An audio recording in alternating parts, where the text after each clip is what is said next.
അപ്പോൾ ഇന്നാണ് എൻ്റെ ബർത്ത്ഡേ. ഇതാണ് ബർത്ത്ഡേ ആയിട്ട് എനിക്ക് അടിപൊളി ദിവസമാണ്. കാരണം എനിക്ക് പൊതുവെ ഉള്ളതാണ് എൻ്റെ ബർത്ത്ഡേക്ക്. എനിക്ക് എന്നും പനിയായിരുന്നു. പക്ഷേ ഇന്ന് പനിയില്ല കേട്ടോ, പനിയില്ല. പക്ഷേ അലർജി, ശ്വാസം മുട്ട, പീരിയഡ്സ് അങ്ങനെയുള്ള എല്ലാവിധ തൊണ്ടവേദന അങ്ങനെയുള്ള എല്ലാവിധ പ്രശ്നങ്ങളും എനിക്കുണ്ട്. അപ്പം ബർത്ത്ഡേ ഒന്നും ഉണ്ടാക്കില്ല എന്ന് വിചാരിച്ചതാണ്. ബർത്ത്ഡേക്ക് 5 ഡ്രസ്സ് എന്താ ഓർഡർ ചെയ്ത് തന്നിട്ടുണ്ടായിരുന്നു. പക്ഷെ അത് ഉമ്മാൻ്റെ വീട്ടിലേക്കാണ് ഓർഡർ ചെയ്തിട്ടുണ്ട്. അതുകൊണ്ട് ആ ഡ്രസ്സ് കിട്ടിയില്ല. പിന്നെ ഞങ്ങൾക്കിടയിൽ ചെറിയ ഉറക്കുണ്ടായി. അപ്പം അതുകൊണ്ട് പിന്നെ ബർത്ത്ഡേ കേക്കും വേണ്ട, പണ്ടാരും വേണ്ട, ആഘോഷം വേണ്ട, ഇറങ്ങേണ്ട, അങ്ങനെ ഇരിക്കുകയാണ്. ഞാൻ ഈ സമയം വരെ ഫോൺ എടുത്ത് നോക്കിയിട്ടില്ല. അതിനൊന്നും നമുക്ക് സമയം കിട്ടിയിട്ടില്ല. വീട്ടിലെ ജോലി തിരക്കും കാര്യങ്ങളോ, പിന്നെ ഒന്നാമത് വയ്യ എനിക്ക് കറക്റ്റ് ടൈമിൽ ഫുഡ് ഉണ്ടാക്കാനോ അല്ലെങ്കിൽ കാര്യങ്ങൾ നോക്കാനൊന്നും പറ്റില്ല. കുട്ടികളെ കരച്ചിലും വാശിയും എൻ്റെ വയ്യായ്മയും എല്ലാം കൂടി മൊത്തത്തിൽ ഒരു കലപ്പിലൊക്കെ ഇതായിപ്പോയി. അപ്പോൾ ഞാൻ സർപ്രൈസായിപ്പോയി. അജി പോവുകയാണെന്ന് പറഞ്ഞിട്ട് വീട്ടിൽ നിന്ന് ഇറങ്ങി. ഞാൻ പോവുകയാണ്, ഞാൻ ഇനി വരൂല എന്നൊക്കെ പറഞ്ഞ് പോയ ആൾ. ഞാൻ നോക്കിയപ്പോൾ ബാഗൊന്നും കാണില്ല. അപ്പോൾ ഞാൻ വിചാരിച്ചു എന്നാ ശരിക്കും പോയി എന്ന് വിചാരിച്ചു. അപ്പത്തെ ദേഷ്യത്തിന് ഞാനും വിചാരിച്ചു പോവുകയാണെങ്കിൽ പോയിക്കോട്ടെ എന്ന് ഞാൻ വിചാരിച്ചു.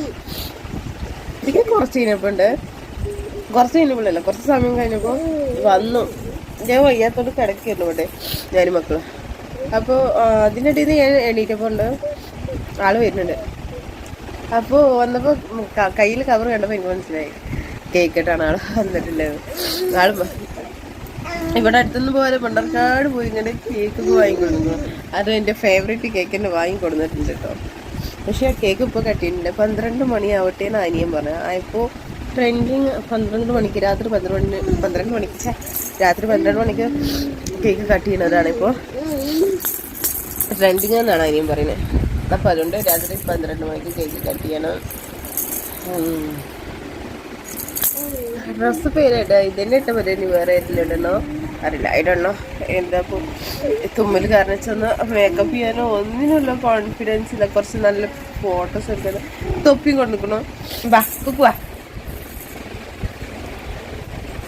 അപ്പം ഹാപ്പി ബർത്ത്ഡേ ആരെങ്കിലും വിഷ് ചെയ്തോ എന്താണെന്നൊന്ന് ഞാൻ നോക്കിയിട്ട് ഏതായാലും അതൊക്കെ നോക്കിയിട്ട് ഞാൻ നെക്സ്റ്റ് വീഡിയോ കേക്ക് കട്ട് ചെയ്യണത് അപ്ലോഡ് ചെയ്യാം. പോസ്റ്റ് വീഡിയോ എടുത്തിട്ട് അപ്ലോഡ് ചെയ്യാം കേട്ടോ.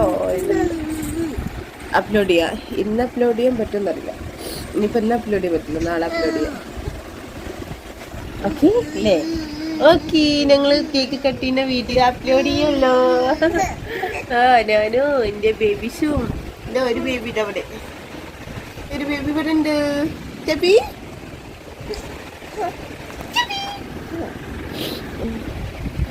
അപ്പം ഞങ്ങൾ കേക്ക് കട്ട് ചെയ്യാൻ തയ്യാറായിട്ട് നിൽക്കണം. ഈ ഒരു ജലദോഷം മാത്രമാണ് ആകെ ഒരു മെനക്കെട്. അയ്യോ ഗതി ഇന്ന് തന്നെ ഗതി കിട്ടാ ബർത്ത്ഡേ കറണ്ട്. ഈ മഴക്കാലത്തെ കറണ്ട് ബർത്ത്ഡേ അധികം വരും. അതും വരുമ്പോൾ അങ്ങനത്തെ കാര്യം പനി അല്ലെങ്കിൽ ജലദോഷം ഉണ്ടുമ്പോൾ ഒന്നല്ലെങ്കിൽ ആർക്കെങ്കിലും എന്തെങ്കിലും വയ്യായി എന്തെങ്കിലും ഉണ്ടാവും. അല്ലെങ്കിൽ ഒരു കേക്ക് പോലും വാങ്ങാൻ പറ്റാത്ത അവസ്ഥ. എനിക്കാണെങ്കിൽ ബർത്ത്ഡേ എന്താക്കി ആഘോഷിക്കുന്നത് ഭയങ്കര ഇഷ്ടമാണ്. അതുപോലെ തന്നെ ഒരു പ്രത്യേകത ഉണ്ട് കേട്ടോ. എന്താണെന്ന് വെച്ചാൽ ഈ വീട്ടിൽ ആദ്യമായിട്ട് അജി വന്നിട്ടുള്ളത് എൻ്റെ കൂട്ടുകാരനായിട്ട് ഗസ്റ്റായിട്ടായിരുന്നു. അത് അന്ന് അജിൻ്റെ ഒരു ഫ്രണ്ട് മാത്രമായിരുന്നു. അന്ന് ഫ്രണ്ട് എന്നതിനപ്പുറം ഒരു ബെസ്റ്റ് ഫ്രണ്ട് പോലല്ലോ, ജസ്റ്റ് ഒരു ഫ്രണ്ട് മാത്രമായിരുന്നു. അല്ലാതെ ബെസ്റ്റ് ഫ്രണ്ടായിട്ട് എനിക്ക് അന്ന് ആരുണ്ട് ആ സമയത്തൊന്നും എനിക്ക് ആരും ഉണ്ടായില്ല, എപ്പോഴും ഇല്ല കേട്ടോ. അപ്പോൾ ഉണ്ടായിരുന്നു 2 ഫ്രണ്ട്സ് ഉണ്ടായിരുന്നു, അനന്തു ഒന്ന് അജി. അപ്പോൾ അനന്തുവിനെ അജിനെ ഞാൻ വിളിച്ചിട്ടുണ്ടായിരുന്നു. ഓല് 2 വന്നിട്ടുണ്ടായിരുന്നു. ആ അജി എന്നെ ഈ കണ്ണ് ഈ മുതലിൻ്റെ പത്ത കൂടിയാണ്. ഇന്ന് എന്താ ഇപ്പം ഞങ്ങളെ കാര്യസ്ഥനാണ്. അന്ന് കൂട്ടുകാരനെന്നോ ഇന്ന് കാര്യസ്ഥനാണ്. പിന്നെ എന്താ പറയുക, സത്യം ഉറക്കത്തിൽ പോലും ഞാനൊരു കല്യാണം കഴിച്ച് ഞാൻ വിചാരിച്ചിട്ടുണ്ടായില്ല. ഒരു എന്താ പറയുക ഫാമിലി അല്ലെങ്കിൽ ഇങ്ങനെ ഒരാളെ അനുസരിച്ച് ജീവിക്കുക, അതായത് അഡ്ജസ്റ്റ്മെൻറ്റ് ജീവിതം, അതൊന്നും എൻ്റെ ജീവിതത്തിൽ ഞാൻ എന്നെക്കൊണ്ട് അന്നൊന്നും ആലോചിച്ചാൽ പോലും പറ്റുന്നില്ല. പിന്നെ എന്തോ നമ്മളൊന്ന് ആഗ്രഹിച്ചു മറ്റൊന്ന് ജീവിതത്തിൽ വരും. പക്ഷെ അച്ഛൻ്റെ മക്കളെ കിട്ടിയിട്ടില്ല, ഞാൻ ഹാപ്പിയാണ്. ഉണ്ട് ഇങ്ങനെ ഒരു മൊഞ്ചത്തിൻ്റെ അമ്മക്ക് കിട്ടി. അതുകൊണ്ട് അങ്ങനെ ആലോചിച്ചുമ്പോൾ പിന്നെ നല്ല കെട്ടിയനൊക്കെ തന്നെയാണ്. കുറച്ചൊരു ചില സമയത്ത് സൈക്കോ സ്വഭാവം ഉണ്ടെന്ന് മാത്രം. ഈഗോ, സൈക്കോ സ്വഭാവം, അങ്ങനെയുള്ള സ്വഭാവങ്ങളൊക്കെ ഉണ്ട്. തിരിച്ച് എനിക്കുള്ളിൽ ഞാൻ അത്ര പെർഫെക്റ്റ് അത് പറയുന്നില്ല. തിരിച്ച് നല്ലോണം ഞാനും അങ്ങോട്ടുണ്ട്. ഞങ്ങള് ആരാ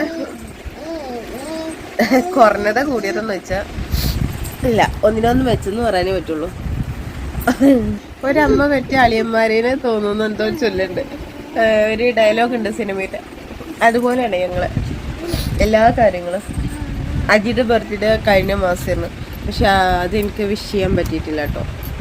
കാരണം എനിക്ക് ടെൻഷനും കാര്യങ്ങളും പ്രശ്നങ്ങളും മൊത്തത്തിൽ ഞാനും ബർത്ത്ഡേയുടെ കാര്യം പറഞ്ഞു. എൻ്റെ ബെസ്റ്റ് ഫ്രണ്ട് ഉണ്ട്, സജിനാണ് കേട്ടോ. ആ പാവം ഓ മാത്രം ആണ് എന്താ വിഷ് ചെയ്തിട്ടുള്ളത്. ആ കാര്യം ചോദിച്ചൊരു സന്തോഷം. കാരണം ഓനെ ഓർക്കാനും വിഷ് ചെയ്യാനും ഒരാളെങ്കിലും ഉണ്ടായല്ലോ. കാരണം എനിക്ക് എന്നെ തന്നെ ഓർമ്മയില്ല. സത്യം പറഞ്ഞാൽ എൻ്റെ ബർത്ത്ഡേ പോലും ഓർത്തിട്ടുണ്ടായില്ല ഞാൻ. എൻ്റെ ജീവിതത്തിൽ എൻ്റെ ബർത്ത്ഡേ ഓർക്കാത്ത ഒരേ ഒരു വർഷം ഈ 2026 ഇന്നലെയാണ് അറിഞ്ഞത്. ഇന്നലെ വൈകുന്നേരം അറിഞ്ഞത് ഇന്നാണ് എൻ്റെ ബർത്ത്ഡേ എന്നുള്ളത് കാര്യം. അപ്പോൾ തന്നെ ചിന്തിച്ചാലോ എൻ്റെ മാനസികാവസ്ഥ എത്രത്തോളം ഉണ്ടെന്നുള്ളത്. ഇനി പറയാൻ ശരിയല്ല. Okay bye. പറയുകയാണെങ്കിൽ ഒരുപാട് പറയാനുണ്ടാവും കഥ. ബൈ. ടാറ്റ എടുക്ക്. ടാറ്റ എടുക്ക്. ടാറ്റ ടാറ്റ ടാറ്റ ടാറ്റ ടാറ്റ.